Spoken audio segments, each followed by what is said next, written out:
Hello and welcome to the Podawakens. We are here once again this week chatting about some Star Wars, in particular, the Acolyte Episode 6. My name is Ron, and as you can all tell, whether you're watching this or listening to this, a bit of a different feel to the show this week. No Jordan with us for the first time, I think, in Podawakens history. Don't quote me on that. But anybody who's been listening to us these last couple weeks and months knows that Jordan and his wife have been expecting. And we are happy to report that his wife gave birth to a happy and healthy little baby boy earlier this week. So they're all doing great. And we're not really sure, it's going to be a little touch and go here going forward. Obviously, Jordan's going to have his hands full. But in the meantime, just send them all of your good vibes and your positivity and all that stuff as they embark on this new, very exciting journey in their lives. But with that being said, the show must go on always, of course. So my name is Ron. Again, like I said, I will be kind of manning the reins here while Jordan's out. And here's hoping that I don't steer us off a cliff. But thankfully, this week, I won't have to do that alone because we've got an amazing guest filling in this week. She joined us for episode 3 of The Acolyte a few weeks ago. A lot has taken place since then in the show. But we have Jessica from Tales of the Force with us again. Jessica, thank you for coming on such short notice. And how you doing? Of course. Thanks for having me. This is really fun. I'm doing good. I have my little my fur babies, my little critters with me in the room, so hopefully they do okay tonight. But I'm so excited for Jordan and his family. That's so exciting. So thank you for letting me fill in. It's some big shoes to fill, Of course. Yeah, we're both kind of fighting the 4th of July of it all outside of our houses right now. We've got the fireworks going, so we're gonna do our best to edit it out. They're literally going on as I'm speaking right now in my house. So hopefully they're not too much of a distraction, but we'll edit them all out here. So yeah, as I mentioned, we are covering the Acolyte episode 6. The title is Teach/Corrupt. We're back to the dual title format this week, in a very on the nose fashion, I would say, because on one side we had the teaching in the form of Saul attempting to teach what he thinks is Osha, but is actually May about the truth on Brendok, and then we have the corruption of Qimir and him trying to sway Osha to the dark side. So as we kind of do always on the show here, before we dive into the nitty gritty of it all, just kind of give us your initial thoughts, what you thought of the episode. I mean, what an episode. I think everyone was just kind of very distracted a little bit, honestly. We'll get there. Everyone's like, can we get the HBO cut? No, I'm just kidding. But cut. Seriously, really good episode. I loved the cinematography of it was beautiful. I think the shots of the unknown planet and all of that and the new little creatures and all of that, I think was really one of the first things that I really noticed and I really enjoyed. And then also I love, which I talked about before on different things, kind of the philosophy and the different kind of, I don't know, psychology and mythos that goes into Star Wars. So I really also enjoyed just talking about the Force and kind of the rules behind different ideologies and, kind of what is right, what is wrong, what is kind of bending the rules, what's in the middle, what kind of is a dogma. I mean, obviously we know killing people is not good, but like outside of those things, that, for sure we should not be doing. I don't know, just kind of playing with that line, I think, and them talking about it. I really enjoyed that too. So those are kind of my first takes on the episode. Thoughts. Yeah, for sure. You're definitely right about that. Like one line in particular that comes to mind when you mention that is when they're talking about not using the Force and how like, oh, the Jedi tell you it just fades with time and all that. It's like, again, what we saw the last time we were together in the episode with the witches, just all these different Mm-hmm. perspectives on the Force and everything. It's a very refreshing kind of thing to see, given that up until now, before this show, with some exceptions, but for the most part, it's felt like a very linear thing at times with a very kind of defined sort of set of rules. And the fact that we're finally starting to break that and see a lot of different perspectives outside of just, your standard Jedi. This is the rules. This is how it goes. This is how it's always been. So yeah, very much enjoyed that. But you mentioned the thing that has a lot of people. I don't want to say up in arms this week. That would be that would be the wrong way to put it. But excited, I guess, would be the correct term. So coming into this episode, there was a quote from Leslye Headland about being very kind of drawn to the word seduced in terms of with Mm-hmm. Anakin being seduced by the Force. She's said that was something that was very interesting to her, and that we'd kind of see some aspects of that in this episode, and they wasted really no time in doing so.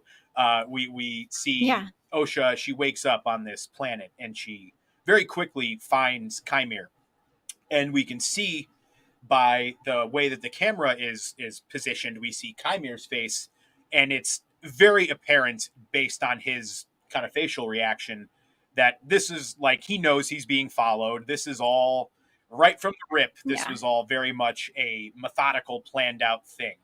Um, and then we get he comes out of the water and he puts on the white robe instead of the black robe, and there was just so much subliminal like kind of messaging in this scene, that I'll get to in a second, but I wanted to get your thoughts on it first in a more overarching sense of this scene in particular. Yeah, I think it was filmed like really well. I loved all the different shots and how it kind of showed. I don't know, you could tell, like you were saying, that like he knows what's going on. This is definitely like how you were saying it, and how Leslye has said it, playing with the seduction side of the dark side, because I think there are different ways that you can be like, seduced to something. It could be, I think Anakin was power, right? Like he wanted to have the power to be able to save those that he loved. Um, Different people, it's going to be different things. It could be the Force itself. It could be maybe knowledge that you can gain, different abilities, cheating death, all kinds of different things. Naked Manny For Jacinto, just anything. yeah, yeah. For them to for them to kind of go down this route, I found like really interesting, because it is kind of something that I feel like they kind of played with a little bit in the prequels, as far as like between like Anakin and Padme's Mm-hmm. relationship. And like I think of that dialogue that they have between them, when they're, I think it's when they're on the ship going to Naboo, as supposedly refugees. And Padme asks, like, are you not supposed to love as a Jedi? Like, wouldn't that, why is that bad? And and he kind of explains around it, like in the loopholes, and is like, well, I think compassion would be this, or this would be this, and that sort of thing. So that was one of my first thoughts, was that conversation. And then also there is some footage of, Lucas talking about that dialogue, and how he's talking about how the Jedi have kind of turned their code into something like really strict. And it's like, it never really says specifically that you're not supposed to fall in love, but you're not supposed to have Yeah. attachments. And like, you're not supposed to own someone or be possessive of someone. And that is the dark side. That is because that's fear, right? And so to see her play kind of along the lines of how they did it in their prequels, but kind of enhance it, I guess, in a way, is like the best way to put it. And do it as like a literal like seduction in a way, like, hey, like you want to have these connections with people, and the Jedi said that this is bad. Um, you can do that with the dark side. Yeah. Like you can love someone. Like, you know, he says later, like he talks about how, you know, haven't you kind of felt like something was missing? Mhm. Like you love them and they haven't been able to really love you back, like that sort of thing. And so I don't know. I like that they did that. Like it's kind of a bold move, I feel like, in Star Wars, because, you know, they've talked about like in the sequels how like the closest thing they would have to like a sex scene in Star Wars was like Rey and Kylo's hands touching, and Yeah. like the, you know, Yeah. the chemistry between that, or the tension in that, and that sort of thing. And like to have where like it's implied obviously that he's like nude and skinny dipping and taking a Yeah. bath, you know, like, and she's just like watching, Yeah.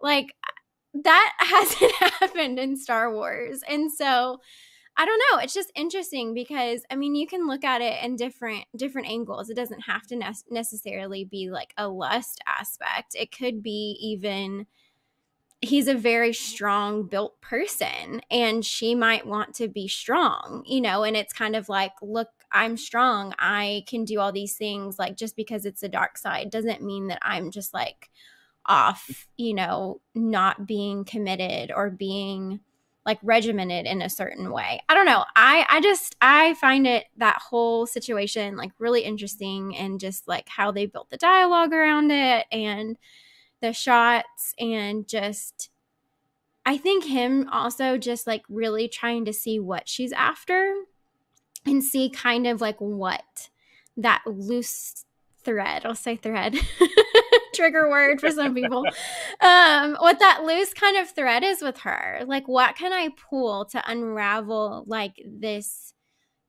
almost like good girl type persona that she has? Like, what is it that is going to break that a little bit? And so you can see him do different things to try to figure out what that is. And I find that so interesting, because if you are, you know, if he is a Sith, or your dark side user or whatever, and you are looking for an acolyte or a pupil or an apprentice or however you want to phrase it, there is aspect of control with the dark side. And so you do want to find someone's weakness, and you do want to see what is driving them to get their end goal, and how can I use that against them. So I feel like he's like playing every angle almost. Yeah. It's kind of, I don't know if that's answering your question. No, that's kind of a lot, it but was very good. And to your point, like it's they haven't really told us one way or the other, but like you think about Osha, she spent all this time in her life with the Jedi, and then after she left, we don't know exactly how long, or maybe we do, and I just don't know off the top of my head. But she basically went right from being a Jedi to like being this ship mechanic, and like I just don't really know where the opportunity for romance is and all that. So it was right. probably a very sort of intriguing like first encounter, I guess, for lack of a better term. But I think his Yeah. whole game plan there was definitely to like you said, poke and prod a little bit and see which of these, you know, can I play off of the lust? Can I play off of the fear? Can I play off of the anger? Like what is my in here? And that was very interesting to me to see him start on such a base layer, and then as they go, kind of peel things back a little more. I will admit one thing though about this episode as a whole.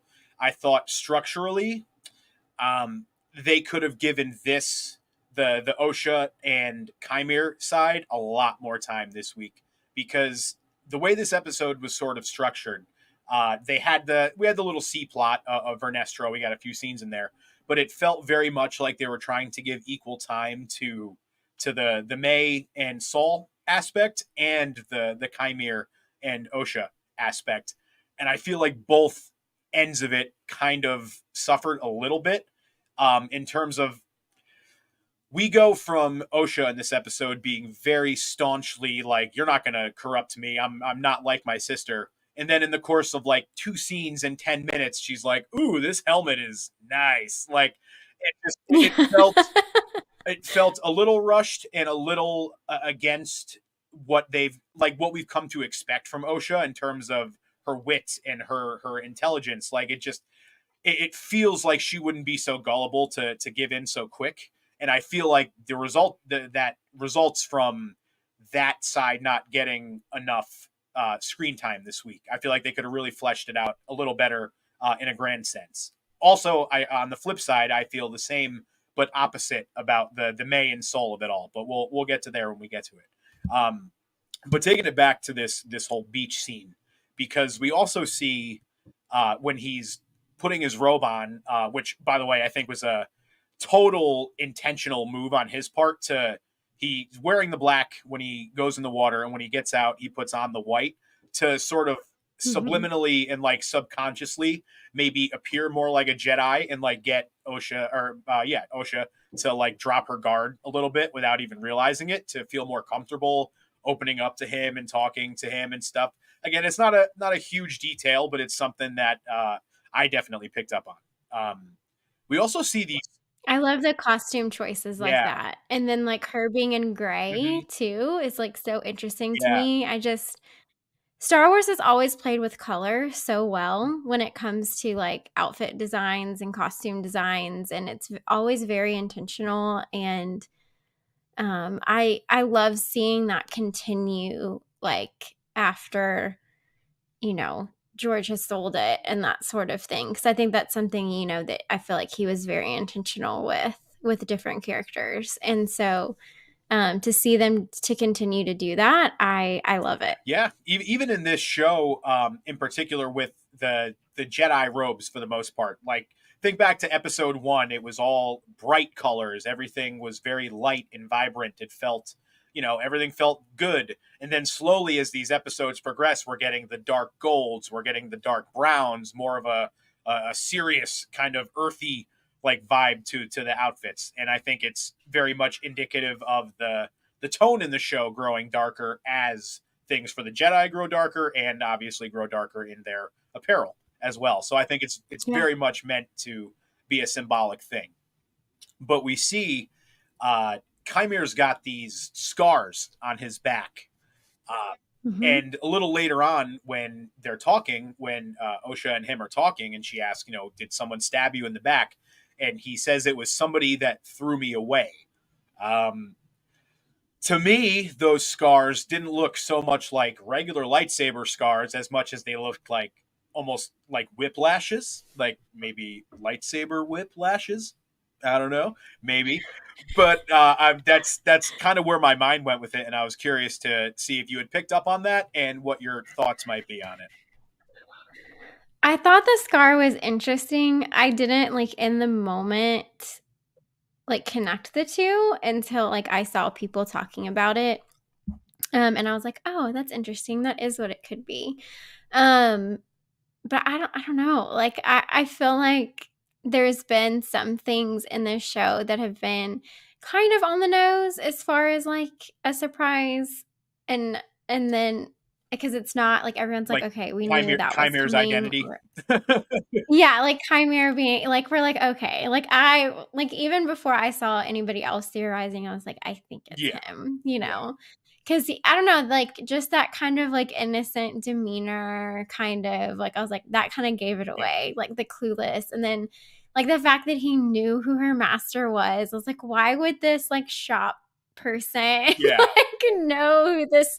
I don't know. Be like super in deep with this dark lord. Like it very out of place. Yeah, for sure.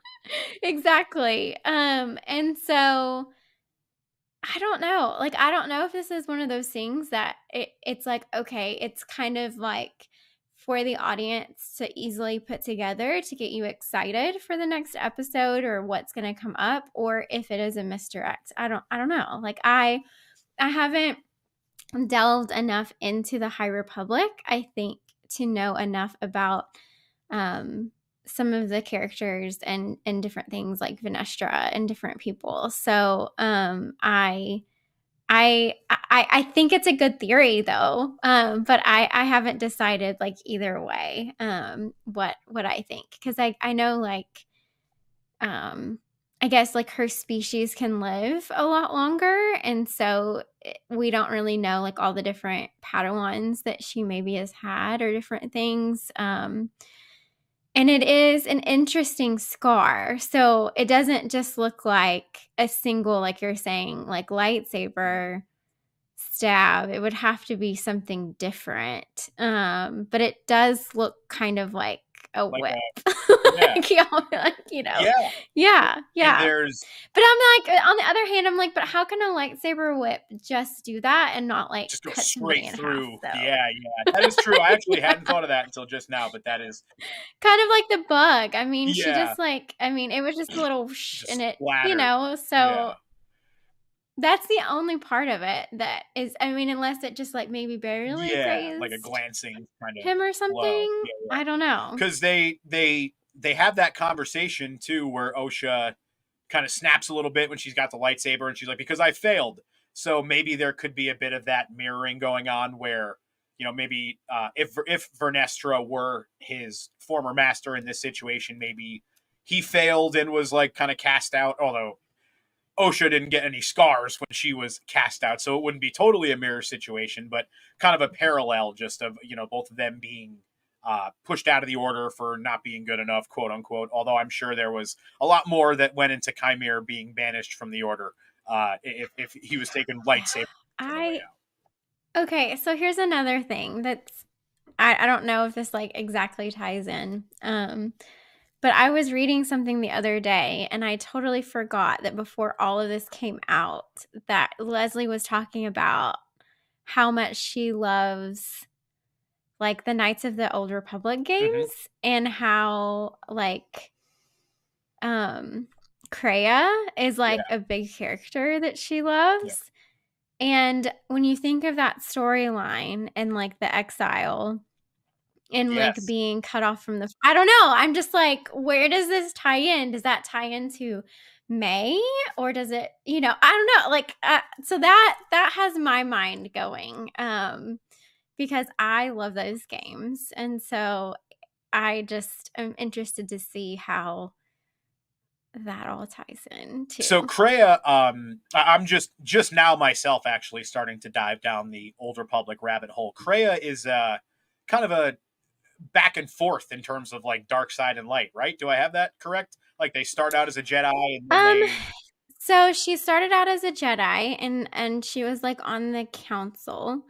And then she turns into Darth yeah, Treya. and that's the triumvirate, right? And In the second game. yes, I yes, know things. yes. Sorry. And yeah, no, so like I didn't play them until they were actually on like your mobile devices. Oh, Like I okay. didn't actually get to play them as a kid. I had friends that had gaming consoles and different things, and I would play games at their houses, but like I never had or could really have one Yeah. myself. It was like one of the weird things, I don't know, that was like with me growing up. They were expensive. Like you look at the prices today back then, you'd be like, it's nothing. But they were, buying a PlayStation back in the day was Yeah. an investment. So unless you were like really into it, yeah, I don't blame you for not having one. Oh yeah. And I think like also I think my mom was really big on, and my parents both were like really big on me like spending time reading and Mm. outside, and I think there was a lot of fear around like, oh, your kid's just going to stay inside and play video Yeah. games all the time. And it wasn't as common too for girls, I Yes, think, for sure. too, back in like the 90s and early Mm. 2000s. And I think it was like all my friends mostly had them, so it's not like I was like really missing out, but not everybody had like the Star Wars Yeah. games. So that's why I never really played them until then.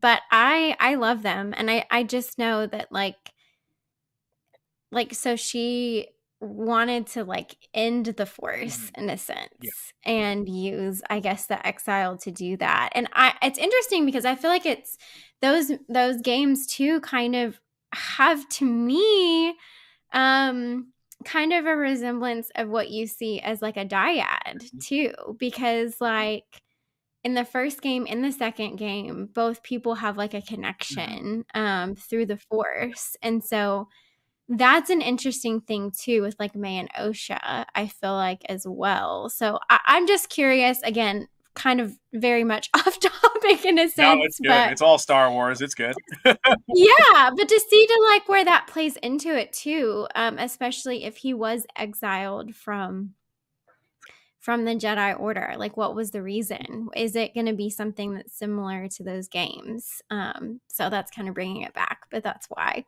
I find that really interesting too. So Also, I do recommend reading the Darth Revan book if you're into the KOTOR games. Haven't read it myself yet, but I've heard some mixed reviews actually. But I've been picking up some highlights along the way, and you talking about like the connection between Revan and Kreia. You said it was.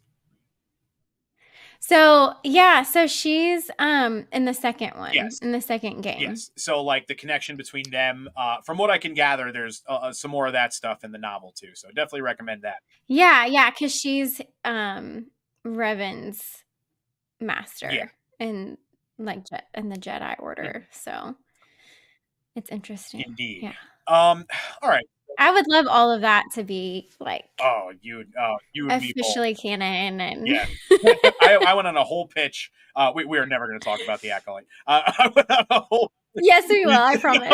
No, it's great. No, I love this kind of stuff.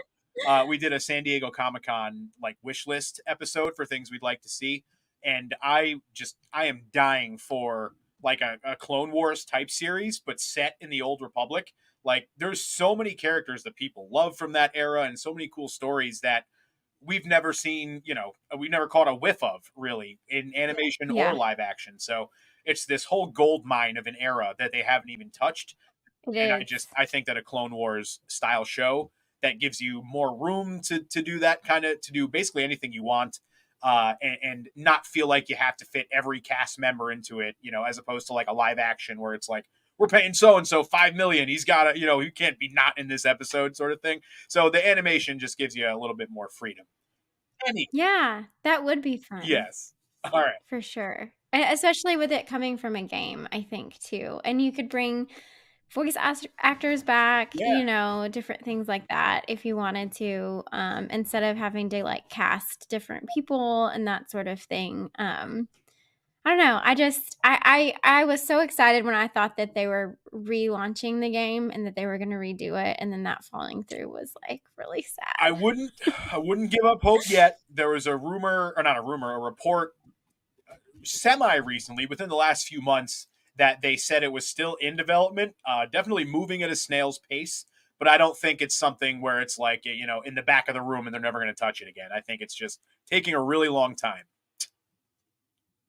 So we'll see. All right. So kind of guiding back here, that was our Old Republic hour. Hope you all enjoyed. I know. It was fun. It was fun. And the cell cath, I have to say that. That's my last thing. Seeing them in this has been really happy for my heart. Yes. So no, I'm done. So I do want to kind of get your opinion on what I said before, in terms of the kind of structure and Osha maybe being forced due to time constraints to have to give in a little quicker than the story would naturally like say she should. Do you think I was off base on that? Do you think that it was? No, I totally get that. The pacing of the show in general, like I've been really like I've enjoyed the Acolyte. It doesn't mean that like there's not things that I have been like, oh, what is this, or why, like there's some odd dialogue and there's some clunky lines and some of the delivery hasn't been the best on some things. And again, not hating by any means, but like when you look at this show and you look at like say House of the Dragon that's out right now, the budget of the show is bigger. Yeah.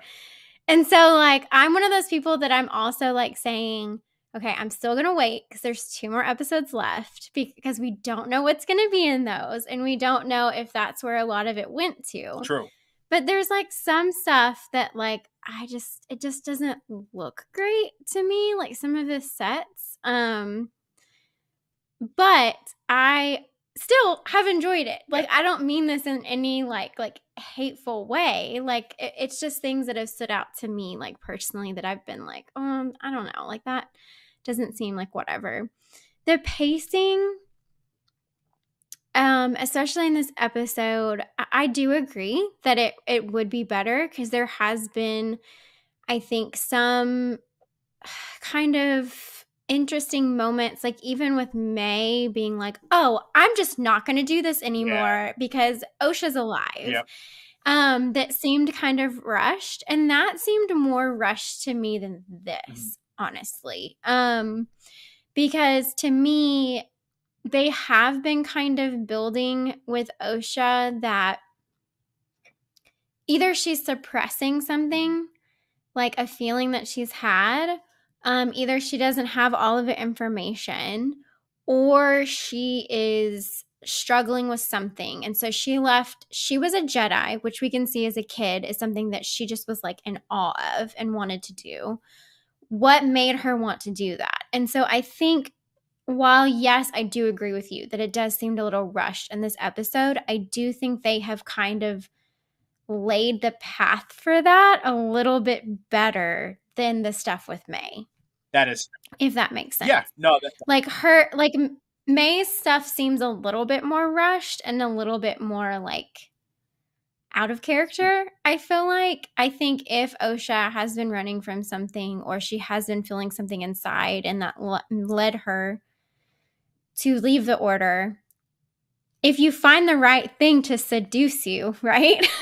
Going back to that, your walls are going to break down a little bit. Like, sometimes it is finding somebody that says like, hey, I can relate to you. I went through this too. Or, yeah, that happened to me too, and it was bad. And kind of manipulating the situation from that point of view. And I think Soul not being completely honest with her about what happened, and her having questions about that, is really going to bite him, Soul, in the butt as far as when it comes to Osha. Because if you have someone that's going to offer you answers, kind of like Anakin with Palpatine, if you have someone that's going to kind of offer you what you're wanting on a silver platter, and you have felt rejected, or you have felt slighted or lied to, or whatever you believed earlier isn't trustworthy anymore, it's a lot easier to break those walls down and believe somebody, and all of a sudden kind of switch sides in a sense.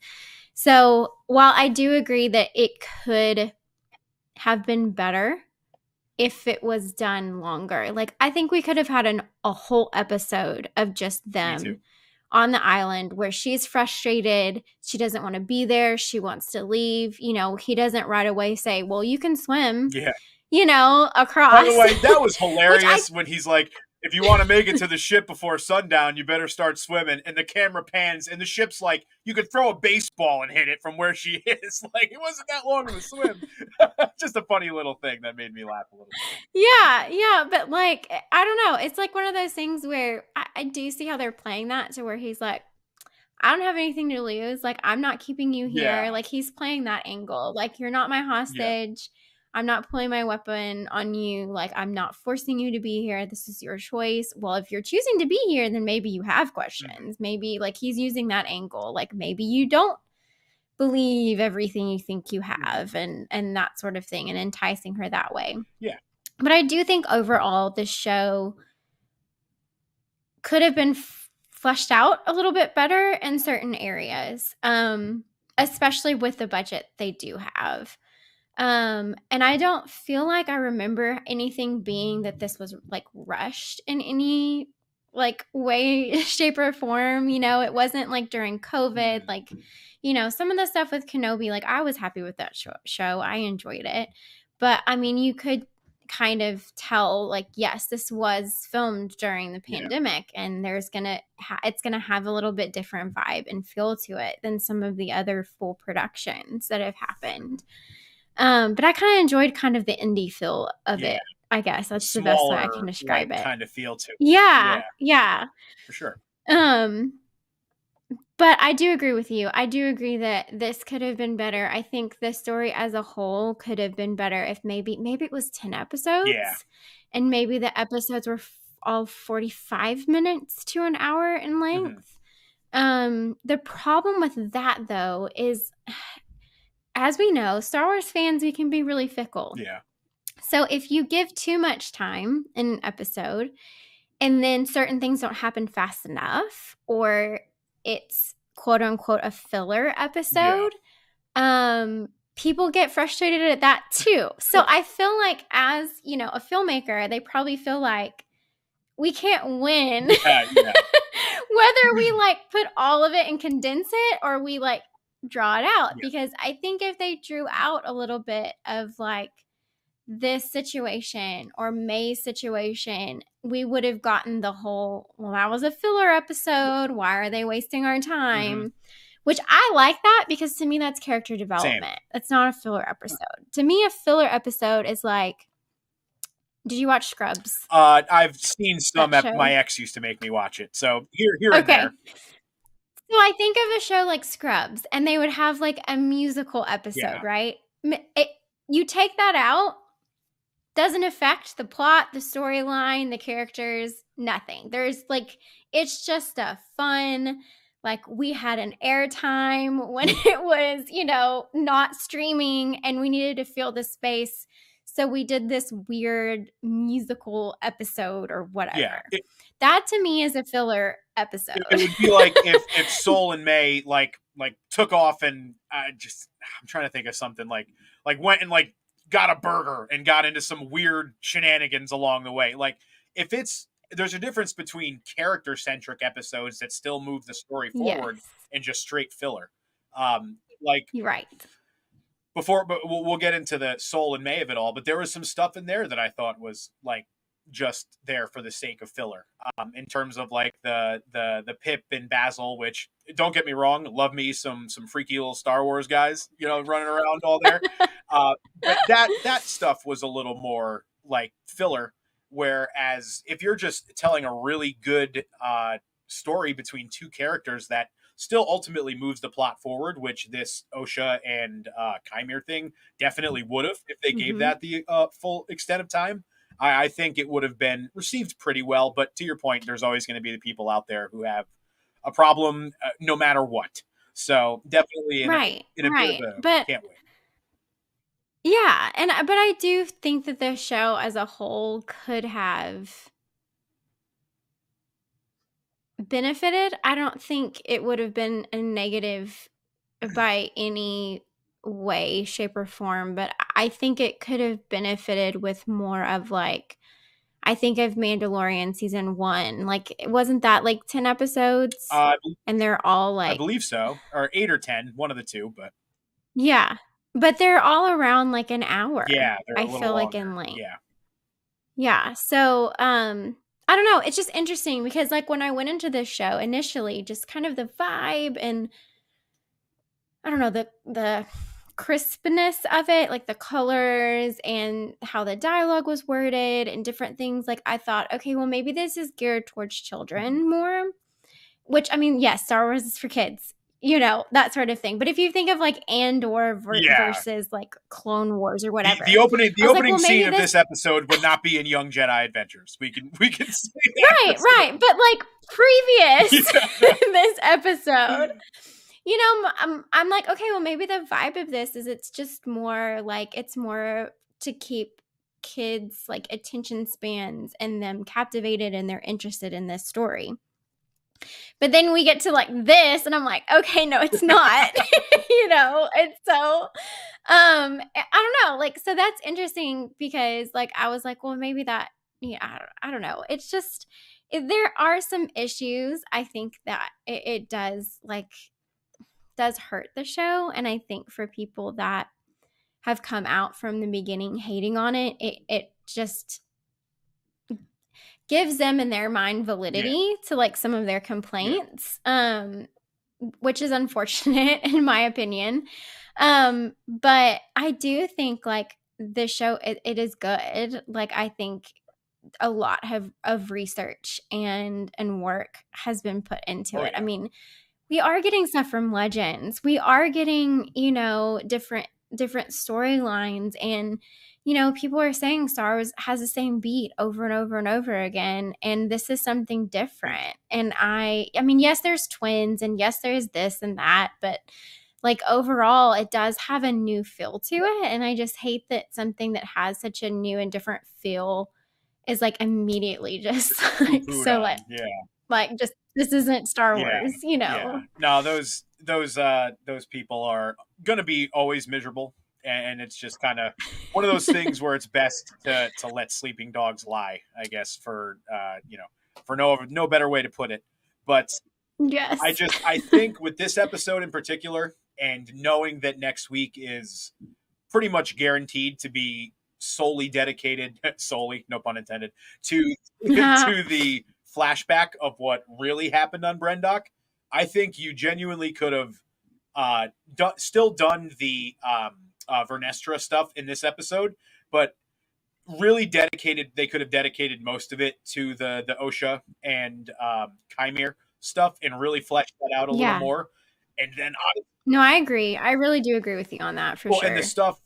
Some of the stuff could have been cut out, like you're saying, like May running around with Pip. I mean, that could have been like sequenced quicker. I feel like. So my take on that is that all of the stuff that we got on the ship between May and Sol, I think that probably could have been tightened up to like a really strong 7 minutes, and that could have been the intro to the flashback. Like, kind of go from where Sol says you're going to listen, and I'm going to tell you what really happened.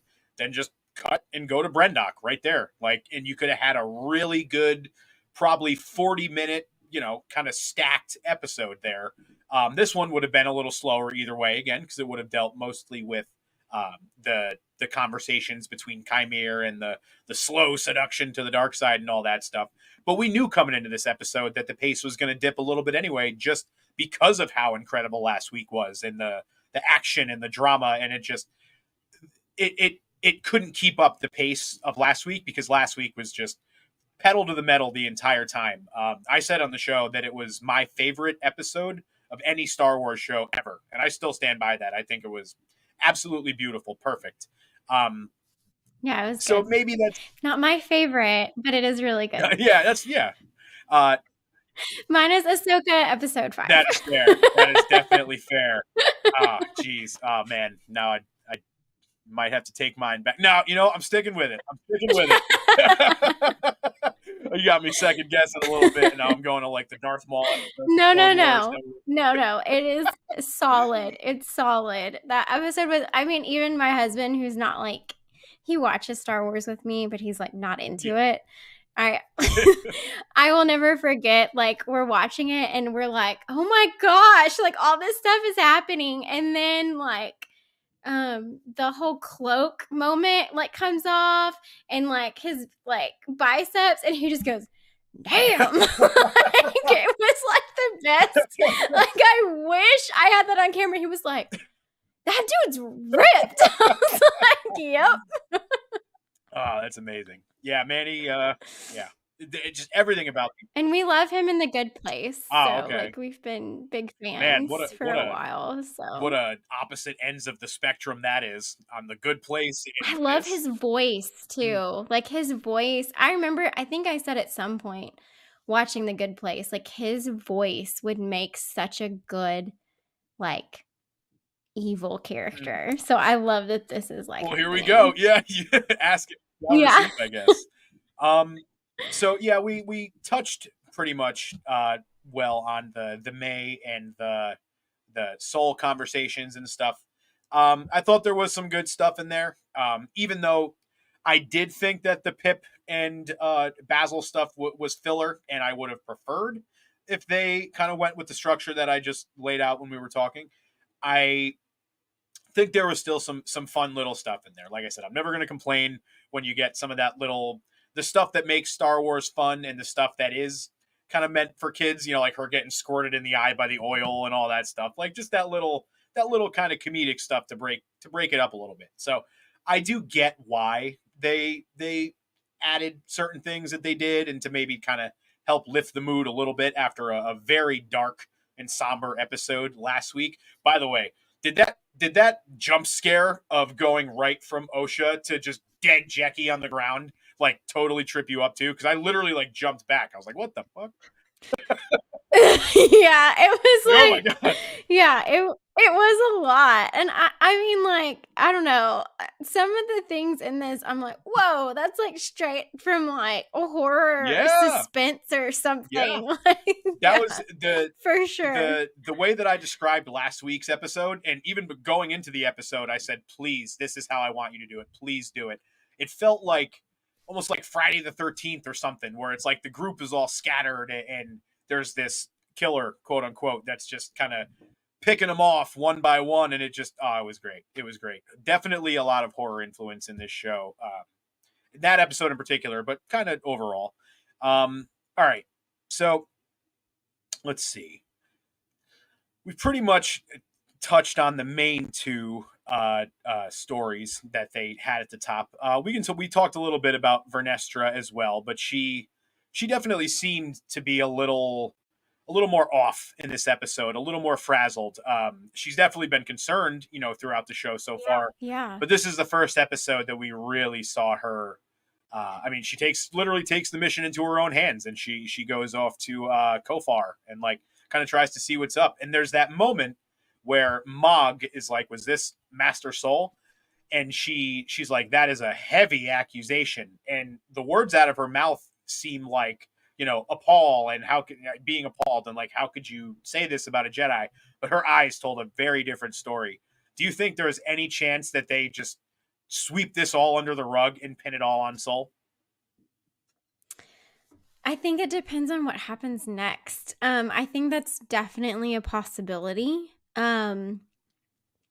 But I feel like, just to back it up just a little bit, I feel like there's something more going on that we don't know about because, in the very beginning when we see her, she gets that call from that senator. And so you kind of are starting to see that closer tie that I don't think was supposed to happen between, politics and the Jedi. And so that, because we are getting to the prequels and where everything is kind of turned into that. And so that was really interesting for me. That kind of little scene, and I'm like, there is more there going on. Like, there's more things that she's trying to protect, or maybe she has some secret deal going on. Or what if there's, like, obviously it seems like there's someone in the Senate that is against the Jedi and doesn't want them involved in things. And so taking that information and then going to like where we are talking about in the story, I do feel like that is a possibility, because I think at the end of the day, maybe if they need an scapegoat for whatever's going on, to continue whatever plans that they have right now, as the Jedi, the main council, or like the small council that she's on, if it takes saying that there's a rogue Jedi that was just unhappy to not alert the Senate and get something bigger involved, I do think they might take that direction. And honestly, something like that does have to happen, if they are going to stick to the storyline of, the Sith haven't been seen in a millennia, so it has to be something like that. Now, however, when they're showing her kind of investigating, and she's kind of, it's almost like a flashback in a sense, but it almost alludes that she's kind of sensing what happened through the A Force. Force Echo. If you have you ever played Jedi Fallen Order or Jedi Survivor?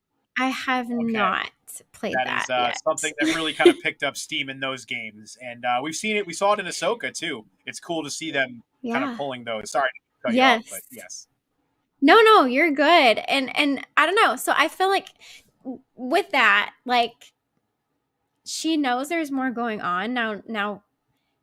Whether this is a former Padawan of hers or not, like, we don't know for sure yet.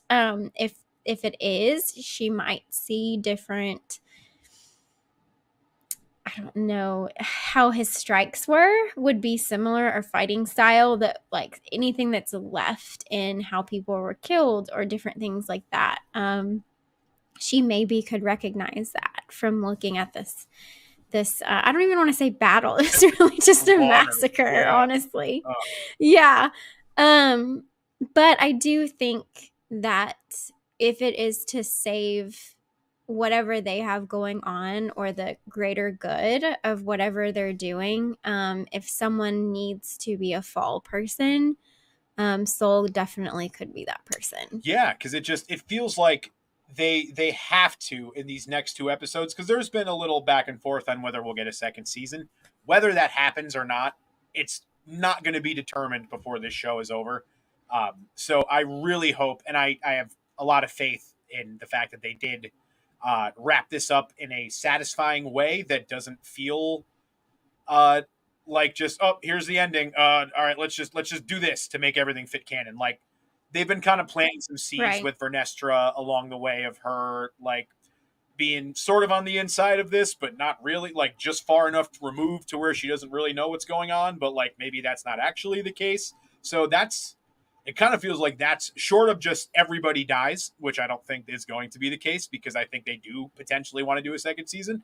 I think basically the only way you can really do it is if you have some kind of cover up. And given that Vernestra is sort of the figurehead of the council Jedi, if you will, that we've seen in this show, it seems like if and knowing that they haven't really been playing into the mist like we talked before, like with Qimir's identity and stuff, it was very kind of face value stuff. So if we take all of this stuff with Vernestra also at face value, she's up to something here. And I think it's a pretty good bet that she might be the one that is responsible for this whole thing ultimately getting covered up. And we could even maybe, if this leads to like say Qimir was her Padawan, if he dies in the end of this, there could be a really sort of cool like mirror to her in second season of what we got from Soul in this season of, you know, that regret and over losing his Padawan, and obviously letting what happened happen with May, and how that guilt sort of starts to eat him up. We could see a little bit of that mirrored with Vernestra if they decide to do a season two. So there's definitely like story trail, you know, a trail that would lead to her, it seems, and there's potential for more story there to kind of build off it. So I think it would be a really cool kind of way Yeah. to.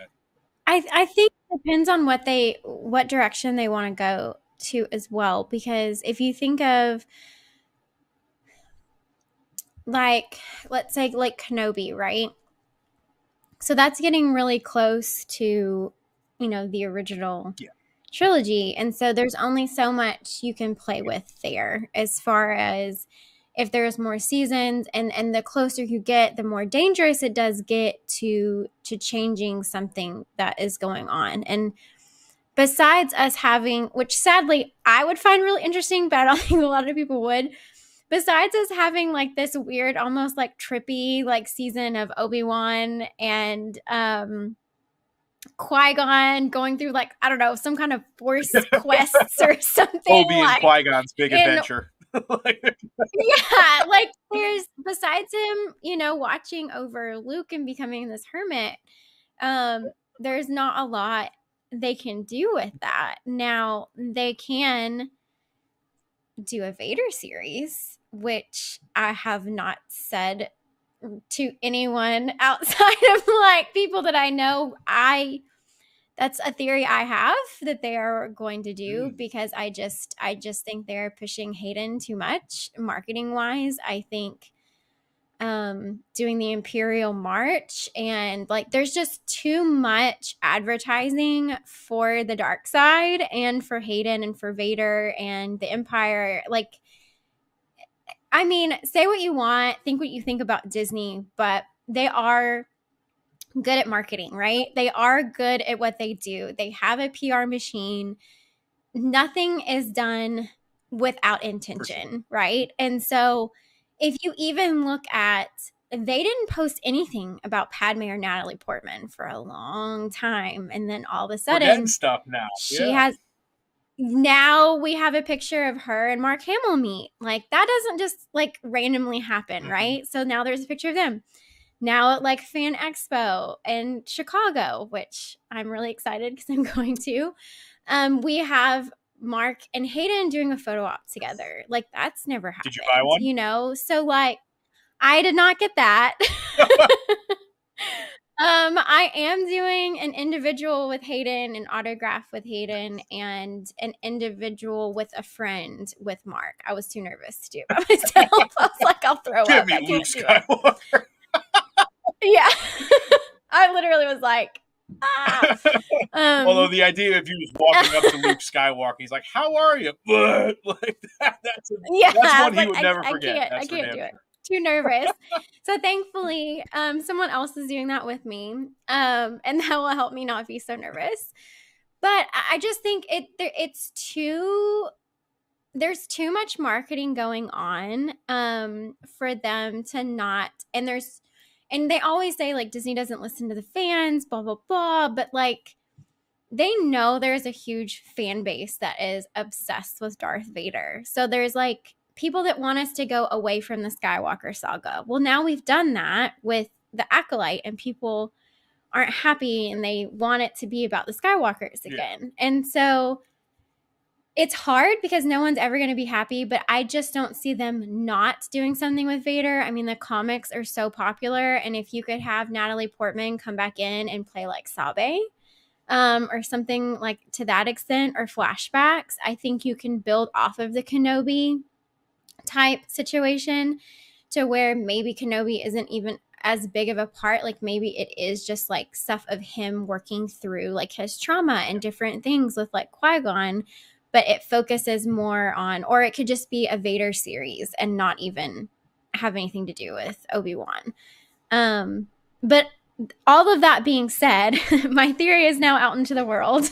I really like that. That they're going to do that. I just really, people have been asking for it. They want a darker Star Wars. Andor has done well. I think that could have been like a testing ground for how will people deal with something darker. Doing Kenobi could have been testing for that, seeing Vader like in his prime. I mean, just walking by and like snapping necks. I mean, like that was just like insane, you know? And so there's more stuff that they can do. And so if people want it and it's going to make them money, like they're not, why would they not do it, you know? Yeah. And so that back to the Acolyte, even if we don't get, even if let's say most of the people die, right? This is called the Acolyte. It's not called the Jedi and the High Republic, right? Yeah. So if they do a second series, I do think they could, or season, they could 100% do it. And it could go down, just like with the Vader stuff, it could go down this like dark side Sith path of what's going on behind the scenes before the prequels. And most of that they can play with without it breaking canon and without it creating as much problems as the shorter timeline between Kenobi and like Rogue One and A New Hope. And so they could go down, you know, the possibility of, is he the original Ren of the Knights of Ren? So you've got all kinds of stuff that they can play with, that they can bring in from Legends. They can tie to the, sorry for people that hate the sequels, but they can tie into the sequels and, you know, make some things a little bit more cohesive. I'm not convinced that May and Osha aren't clones, honestly. So, I mean, like, that could be another thing that's being played with to create this prophecy. And, you know, Anakin still is the only one that was genuinely created by the Force to create balance. There would be if that was the case, there would be a lot of people who should feel very stupid about what they've been posting in regards to that online, and they would have a lot of my bads to throw out there. They won't, of course. But yeah, I don't know. Like, I think I mean, to me, they look too much like. My mind is blanking now, but is it Mother Anastasia? Yep. What? Yeah. So, And that's who they called mom, right? And then, like, if you look at Jango and Boba Fett, he called Jango dad. Yeah. And maybe they just didn't have this huge cloning facility to where you could incubate the babies. It was like a dark side. We want to see if we can do this. This is illegal in the Republic, like at the time, very illegal during that time, from my research, if I'm correct. So we have someone else carry the kids. And so that's how that whole thing happens. I don't know. That's another random theory that I have that kind of ties into, everything. Um but yeah, so I think they could continue going back to your question with another season, but almost not even focus on the Jedi as much. Like that doesn't even have to happen necessarily. If you think of like the Bad Batch, like that is within the time frame again that you can't play around too much because again you could mess up things. But if you have this group that's like kind of outside of it, that's kind of doing their own thing, like that's more of a free reign, kind of like if it was the Knights of Ren or if it was, different offshoots of things that are playing in the background that do have an effect on the bigger picture, but it's not going to be as easy to have to run the risk of it retconning something or breaking canon or that sort of thing. So I think there are ways that they can play with it and continue the seasons with it just being some of the characters living. Yeah. So something else that kind of supports that, particularly in terms of this show essentially being the documentation showing, kind of chronologically how the Sith ultimately were in the position that they were in the prequels to be able to not easily, but yeah, kind of easily usurp the Jedi and take them all out in Order 66. So this planet that it's the unknown planet. We referenced it in the beginning. There is a pretty popular theory going around online right now that this is a Legends location. Wasn't aware of it, so I'm going to read it off my notes here. It's a planet called Baldemnik is the one that they think it is. It's known for its beauty of its giant rock cliffs, pristine beaches, and vast azure oceans. Now, first, your mind could be like, okay, that's like 30% of all Star Wars planets. But the thing that's really jumping out to people is that this was also the planet that is most known for having large deposits of cortosis, which is obviously the armor that we saw Qimir wearing throughout the show. We also see when they're in their little cave, there's a brief shot where Osha's looking around and she looks and there's kind of like a line of cortosis just kind of like in the wall. So this is a planet that in Legends ends up being overtaken by Darth Plagueis and his master, and they mine the cortosis out of there. So if this is kind of like laying the groundwork for that, maybe they will, continue and maybe even make it kind of like an anthology show where it's like maybe the second season doesn't like have all the characters of the first season and all that stuff, but still kind of picks up where that story left, and maybe we get some Plagueis stuff, some Darth Tenebrous stuff. So there's a lot of room there for sure. And I don't think, like you said, I don't think it really breaks canon or anything like that either. So I think there's a lot of room to have fun here going forward with this show, depending on if it does get another season, which we're hoping it does. I mean, the viewership is so high that Yeah. I don't know why they, I don't know why they wouldn't. There was something came out today that said it was the second most successful show so far to Obi-Wan in terms of viewership and all that. So hell, I hope for the best because we've really enjoyed this one so far for sure. But yeah, I think that probably about wraps us up here. I think we covered everything pretty well. There wasn't too much in terms of reveals in this episode and things that we didn't already know about last week. So, oh wow, okay. I was just about to say a bit of a shorter episode this week, and then I look and we're at an hour and 5 minutes. So time flies when you're having fun and talking about the Old Republic. Yes. Oh, And girl, Leslye, stop it. There's too much. We can't handle more Manny. Like, tone it down. Oh boy. All right. The thirst trap. It's too much. It's too Next week much. they'll give you like half crack. They'll just slowly. Yeah. Well. Anyway, as we kind of wrap up here, Jessica, your handle will be on the bottom of your viewer box, video box Yeah. there. But just if you want to tell the people what you've got coming up, anything cool with the show, anything like that. Well, I'm kind of getting back into the swing of things of releasing episodes. I took a couple of weeks off. I've been very like outspoken about like that mental health is really important. And so I took a couple of weeks off for that to kind of focus on my mental health. And so I am getting back into rolling out episodes. I do have some awesome guests coming up. I'm trying to get into the schedule and the swing of things of recording 1 to 2 episodes a week, normally about one. And getting everything out like it was before, where everything comes out, once a week and all of that.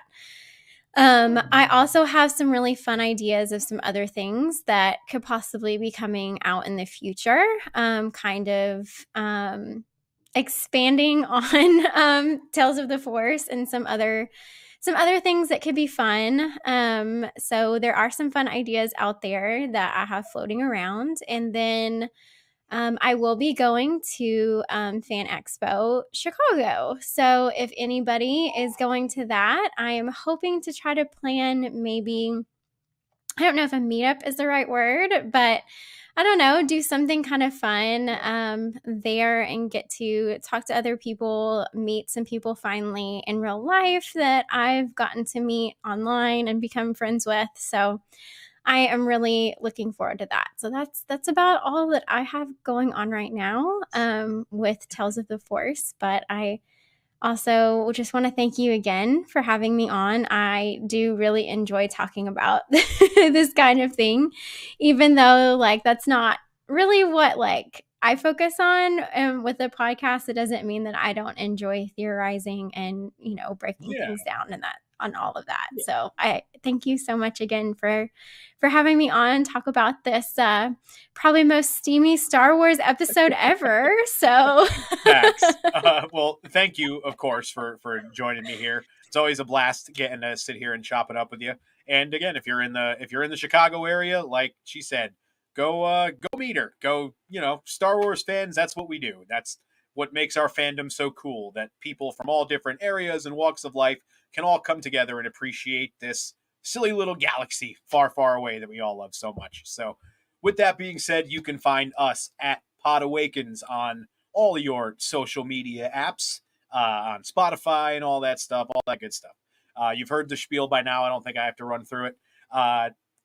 We will be back next week talking episode 7 of the Acolyte.